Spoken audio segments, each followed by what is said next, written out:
हम लोग शुरू करेंगे आज हम डिसोल्यूशन ऑफ पार्टनरशिप फर्म। सबसे पहले हम लोग बात करते हैं कि हम लोगों ने पढ़ा था, जब हमने change in profit sharing ratio पढ़ा था तब हमने पढ़ा था कंसेप्ट डिसोल्यूशन ऑफ पार्टनरशिप का। आज हम पढ़ रहे हैं डिसोल्यूशन ऑफ पार्टनरशिप फर्म। दोनों में डिफरेंस क्या है, सबसे पहले हम लोग ये अंडरस्टैंड करेंगे।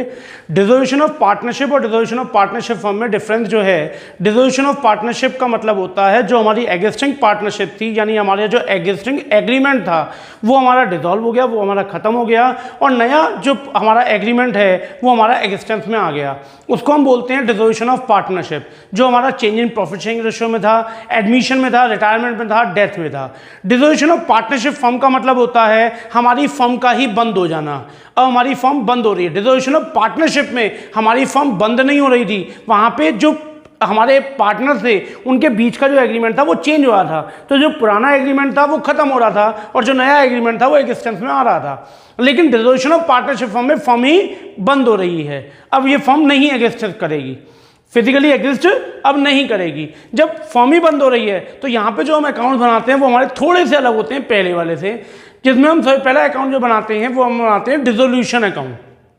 क्या बनाते हैं? Dissolution account. डिसोल्यूशन अकाउंट में हम लोग क्या करते हैं, क्योंकि हमारी फर्म डिसॉल्व हो रही है तो हमारे पास जितनी भी एसेट्स हैं और जितनी भी लायबिलिटीज हैं, तो एसेट्स को हम लोग बेच देंगे, बेच के पैसा इकट्ठा करेंगे, उस पैसे से हम लोग क्या करेंगे, लायबिलिटीज का पेमेंट करेंगे। क्लियर है? इस बेसिस पे हम लोग डिसोल्यूशन अकाउंट, डिसोल्यूशन वाले चैप्टर में हम अकाउंट जो बनाते हैं वो क्या बनाएंगे, रियलाइजेशन अकाउंट।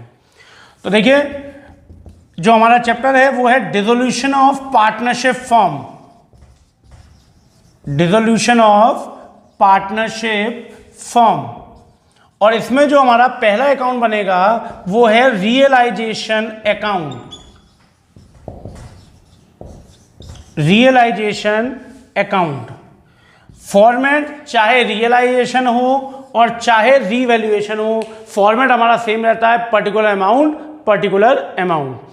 जितनी भी हमारी एसेट्स हैं वो सारी एसेट्स कहाँ आएंगी, रियलाइजेशन में। सबसे पहले आप डेबिट साइड उन एसेट्स को ट्रांसफर करेंगे।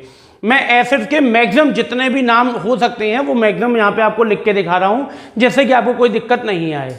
ठीक, तो एसेट हमारी कौन कौन सी? अब देखिए पहली जो हमारी ऐसे होती है वो होती है कैश और बैंक। कैश जो हमारी जेब में पैसा है, बैंक जो हमारा बैंक में पैसा है, उसको बेचा नहीं जा सकता, वो अपने आप में ही पैसा है, उससे तो आप डायरेक्टली किसी का पेमेंट कर सकते हो, इसलिए उन एसेट को यहाँ पर ट्रांसफर नहीं करना है। उसके अलावा जो एसेट्स हैं तो हम लोग शुरू करते हैं। सबसे पहले देखो हमारी एसेट हो सकती है to stock, to machinery, to furniture, to investments,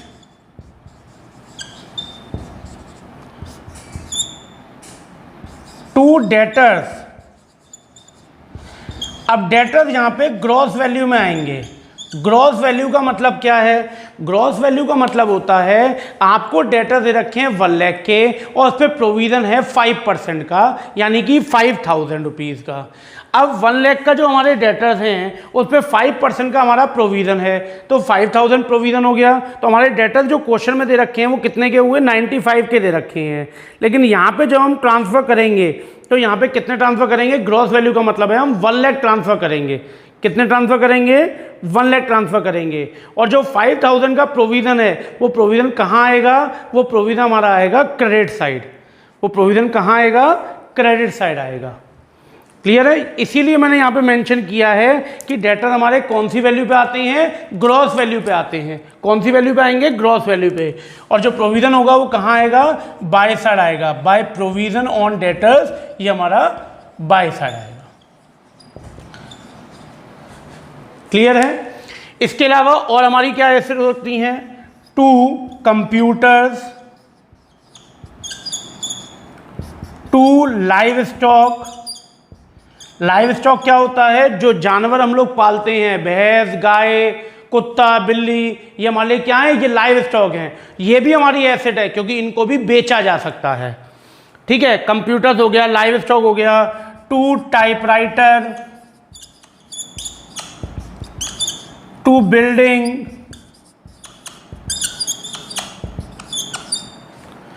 ठीक है, टू बिल्डिंग, और कौन कौन सी हमारी ऐसे हो सकती है, जितनी भी हमारी ऐसे हो सकती हैं वो सारी यहाँ पे आ जाएंगी। जैसे हम बात कर सकते हैं to prepaid expenses,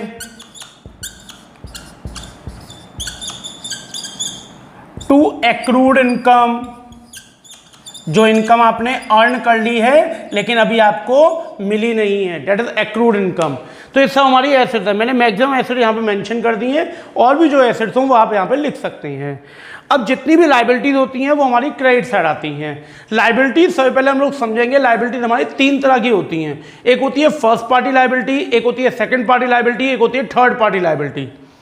first party liability, second party liability, third party liability. तो यहाँ पे जब हम समझेंगे तो उल्टा समझेंगे, पहले थर्ड पार्टी, फिर सेकंड पार्टी, फिर first party. Third party liability क्या होती है? जिनका बिजनेस से डायरेक्टली कोई मतलब नहीं होता है, ऐसी जितनी भी लायबिलिटी होती है वो हमारी आती है थर्ड पार्टी लायबिलिटी में। जैसे क्रेडिटर्स हैं, जो लोग हमें उधार में माल बेचते हैं, उनका बिजनेस से डायरेक्टली कोई मतलब नहीं है, कोई जुड़े हुए नहीं है बिजनेस से, वो तो हमें उधार दे नहीं है, तो वो क्या हो गए? थर्ड पार्टी लायबिलिटी है। बैंक ने हमें लोन दे रखा है, क्या है? Third party liability. Second party liability क्या होती है? जिनका बिजनेस से डायरेक्टली मतलब है और उन्होंने हमें उधार दे रखा है, that is second party liability. जैसे मान लीजिए एक पार्टनर है, उस पार्टनर ने बिजनेस को लोन दे रखा है, तो वो क्या है? बिजनेस से जुड़ा हुआ था, डायरेक्टली रिलेट करता है और उसने बिजनेस को लोन दे रखा है, वो होती है सेकंड पार्टी लायबिलिटी। तो सेकंड पार्टी लायबिलिटी में सिर्फ एक ही चीज आती है, दैट इज पार्टनर्स लोन। और first party liability, first party liability कौन सी होती है? जो पार्टनर ने कैपिटल लगा रखी है, पूंजी लगा रखी है अपने बिजनेस को स्टार्ट करने में, वो जो कैपिटल होती है पार्टनर्स की, उनको बोलते हैं फर्स्ट पार्टी लायबिलिटी। तो फर्स्ट पार्टी लायबिलिटी में भी एक चीज आई, पार्टनर्स की कैपिटल। सेकंड पार्टी लायबिलिटी में भी एक ही चीज आई, पार्टनर्स लोन। और बाकी जितनी भी लायबिलिटी है वो कहां आएगी? थर्ड पार्टी लायबिलिटी में आएगी। तो यहां पे हमें कौन सी लायबिलिटी शो करनी है? ओनली थर्ड पार्टी लायबिलिटी, क्योंकि first party liability partners capital आप अलग से बनाएंगे, सेकंड पार्टी लायबिलिटी यानी पार्टनर्स लोन अलग से बनाएंगे, तो बची क्या? Third party liability. वो हमारी कहां आएगी? इधर आएगी। क्लियर है? अब थर्ड पार्टी लायबिलिटी हम लोग डिस्कस करते हैं। तो थर्ड पार्टी लायबिलिटी में सबसे पहले बाय क्रेडिटर्स, क्रेडिटर्स आ जाएंगे हमारे। By bills payable, bills payable आ जाएगा। और बाय इन्वेस्टमेंट फ्लक्चुएशन फंड। अब इन्वेस्टमेंट फ्लक्चुएशन फंड इन्वेस्टमेंट के लिए होता है, लेकिन कोई भी फंड या रिजर्व हमारी क्या कहलाता है? लायबिलिटीज होती हैं, इसलिए कहां आएगा? बाय साइड आएगा।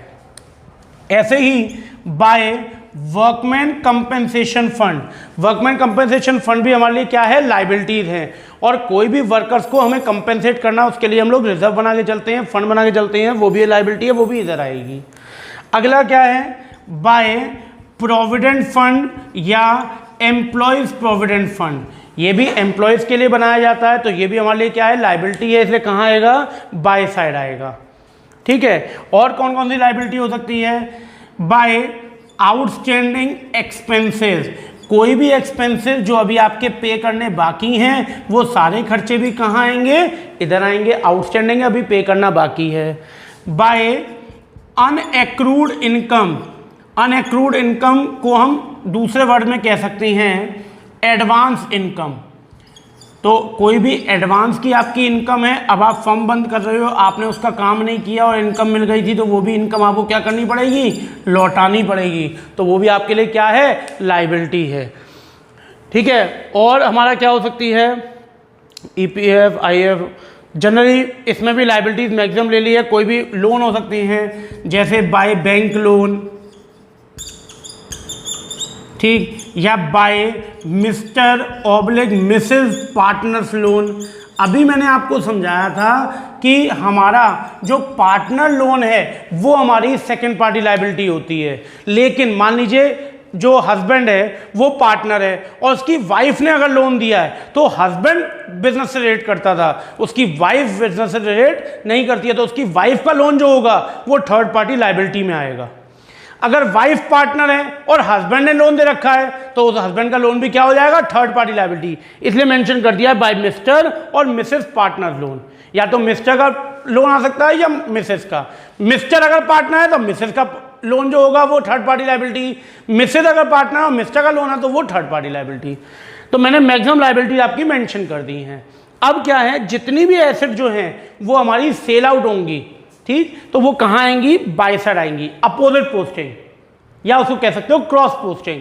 तो कोई भी एसेट जो हमारी सेल आउट होगी तो वो कहाँ आएगी, बाय साइड आएगी। तो किस नाम से, बाय बैंक या कैश, बाय बैंक अकाउंट या कैश अकाउंट, जो भी क्वेश्चन में मेंशन हो। एसेट का नाम उसकी वैल्यू, एसेट का नाम उसकी वैल्यू, टोटल बाहर चला जाएगा। ठीक है, कोई भी एसेट अगर हमारी बिकेगी तो बैंक या कैश के नाम से बिकेगी। मान लीजिए कोई पार्टनर हमारी एसेट ले रहा है, अगर पार्टनर एसेट ले रहा है तो किस नाम से आएगा, उसके पार्टनर के नाम से आएगा, bye partners capital account, capital oblique current account. अगर फिक्स कैपिटल मेथड है तो करंट के थ्रू आएगा, और ये आ जाएगा एसेट टेकन, एसेट टेकन, ये भी यहां आ गया पार्टनर के नाम से। ठीक, तो वो हमारी एसेट ले रहा है, अगर फिक्स कैपिटल मेथड है तो करंट अकाउंट के नाम से आएगा, और अगर फिक्स नहीं है फ्लक्चुएटिंग है तो कैपिटल के नाम से आएगा, पार्टनर की आ गई। ठीक, कोई भी अनरिकॉर्डेड एसेट है, मान लीजिए कोई बुक्स में हमें पता नहीं था अभी तक हमारी ये भी एसेट है, और अब पता चल गया भाई ये भी एसेट है।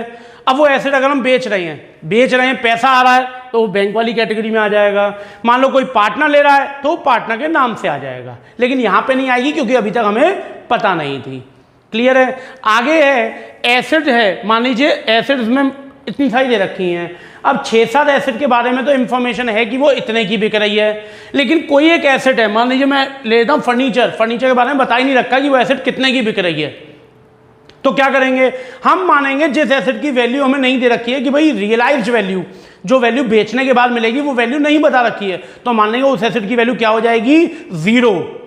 अपने आप से उस वैल्यू को नहीं एज्यूम करेंगे, उस वैल्यू को क्या मान लेंगे, 0, यानी वो एसेट 0 रुपीज की रह गई, वो बिक ही नहीं रही है, उस एसेट को बेच के हमें कुछ भी नहीं मिलेगा, वो एसेट वेस्ट हो गई है वो हमारी।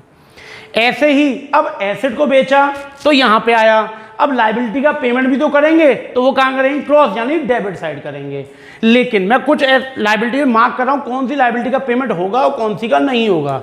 अब प्रोविजन है, प्रोविजन हम अपने लिए बनाते हैं, किसी के लिए नहीं बनाते, इसलिए प्रोविजन का पेमेंट नहीं होता है। क्रेडिटर्स का पेमेंट होगा, बिल्स पेबल का पेमेंट होगा, आईएफएफ का पेमेंट नहीं होगा, क्योंकि आईएफएफ जो होता है इन्वेस्टमेंट फ्लक्चुएशन फंड, वो किसके लिए बनाया जाता है, इन्वेस्टमेंट के लिए बनाया जाता है, और इन्वेस्टमेंट बनाया जाता है तो वो अपने लिए बना रहे हैं, किसी को देना थोड़ी है, इसलिए उसका पेमेंट नहीं होगा। WCF यानी वर्कमैन कंपेंसेशन रिजर्व, इसका पेमेंट हो भी सकता है और नहीं भी, इसलिए स्टार बनाया है, ना तो क्रॉस किया ना राइट किया, स्टार बनाया है। स्टार क्या इंडिकेट कर रहा है कि वर्कमैन कंपेंसेशन रिजर्व जो हमने बनाया है, अगर उसका कोई क्लेम पार्ट है, अगर किसी वर्कर ने हम पे क्लेम किया तो उसका पेमेंट करना पड़ेगा, तो उसको पेमेंट करेंगे। और मान लीजिए इसके आगे मेंशन भी करता हूं, क्लेम पार्टी यहां पे आएगा, यहां पे क्लेम पार्टी आएगा, तो इसको स्टार में बनाइए, क्लेम पार्टी आएगा। मान लीजिए वर्कमैन कंपेंसेशन पे अगर किसी वर्कर ने हमें क्लेम कर रखा है, क्लेम किया है किसी वर्कर ने, तो यहाँ पे क्लेम दिखाएंगे, अगर क्लेम नहीं है तो पूरा पार्टनर कैपिटल में बढ़ जाएगा। अगर क्लेम पार्ट आया है तो उसका पेमेंट भी होगा, इसलिए राइट लगाएगा।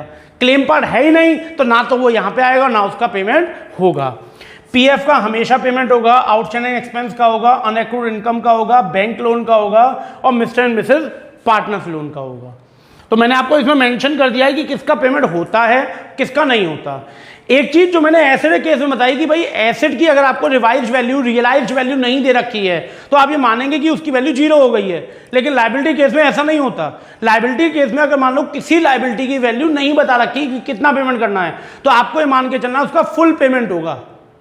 यानी क्रेडिटर है, क्रेडिटर 1 लाख के थे और उसके बारे में कुछ ही मजाक है, क्रेडिटर को कितना पे करना है, तो क्या मान के चलेंगे कि उसको पूरे 1 लाख रुपए ही पे करने हैं। ऐसा नहीं है कि उसको 1 लाख उसके भी 0 कर लो, नहीं, लायबिलिटी केस में 0 नहीं होता, ऐसे केस में 0 हो सकता है। ठीक, तो कोई भी लायबिलिटी का जब पेमेंट करेंगे तो कहां के लिखेंगे, टू साइड, टू बैंक या कैश के नाम से पेमेंट कर देंगे। लायबिलिटी का नाम उसकी वैल्यू, लायबिलिटी का नाम उसकी वैल्यू, टोटल बाहर आ जाएगा। अब ऐसा भी हो सकता है कोई लायबिलिटी की रेस्पॉन्सिबिलिटी पार्टनर ले ले, वो कहे भाई मैं पेमेंट कर दूंगा, तो ठीक है उस पार्टनर के नाम से आ जाएगा, हम उसके कैपिटल अकाउंट में उतना पैसा बढ़ा देंगे, तो उसको बढ़ा के पैसा वापस कर देंगे, तो टू पार्टनर के नाम से आ जाएगा। अब सेम वही, या तो कैपिटल या करंट, अगर फिक्स कैपिटल मेथड है तो करंट आएगा और फ्लक्चुएटिंग है तो कैपिटल आएगा। और इसमें मेंशन कर देंगे लायबिलिटी टेकन, 2 लिए हैं तो दोनों के नाम मेंशन कर देंगे, उसकी वैल्यू लिख के टोटल बाहर लिख देंगे, लायबिलिटी आ गई। ठीक, अब मान लीजिए कोई रियलाइजेशन एक्सपेंसेस, अब इस सारे काम को, जो भी काम है भाई, पहले एसेट का पूरा लिस्ट बनाओ, लायबिलिटी की बनाओ, एसेट का बेच के आओ, लायबिलिटी का पेमेंट करो, इस काम में भी तो टाइम लग रहा है। इस काम के लिए होती है रियलाइजेशन एक्सपेंसेस। क्या होती हैं? Realisation expenses. अगर वो एक्सपेंसेस को फर्म पे कर रही है तो वो टू बैंक वाली लिस्ट में आ जाएगा। अगर किसी पार्टनर को रिस्पॉन्सिबिलिटी दे रही है तो पार्टनर के नाम से आ जाएगा। क्लियर है? सेम अनरिकॉर्डेड एसेट जैसे हो सकती है, ऐसे कोई अनरिकॉर्डेड लायबिलिटी भी हो सकती है कि हमें पता नहीं हो कि भैया ये भी कर्जा था हमारे ऊपर, ये भी लायबिलिटी थी, अब पता चल गया तो पेमेंट तो करना पड़ेगा। अनरिकॉर्ड लायबिलिटी का अगर आप पेमेंट, यहाँ तो शो होगी नहीं क्योंकि वो बुक्स में नहीं थी, अब उसका पेमेंट करना है, तो अगर पेमेंट आप कैश में कर रहे हो तो टू बैंक वाली कैटेगरी में आ जाएगा। कोई पार्टनर कह रहा है भैया मैं पे कर दूंगा, आप मुझे पैसे दे दो, तो पार्टनर के नाम से आ जाएगा। क्लियर है? अब देखिए क्रेडिट साइड, ये हमारी इनकम साइड थी। क्रेडिट साइड का टोटल ज्यादा होगा, डेबिट का कम होगा, तो हमारा क्या निकल के आएगा? प्रॉफिट। तो प्रॉफिट पार्टनर में बढ़ जाएगा to profit transfer to capital accounts, capital oblique current account. ठीक है, इसमें ओल्ड पुराने ही पार्टनर होते हैं, कोई नया तो होगा नहीं। और अगर मान लीजिए डेबिट साइड का टोटल ज्यादा है, क्रेडिट कम है, तो क्या हो जाएगा? लॉस। तो by loss transfer to capital account, capital oblique current account.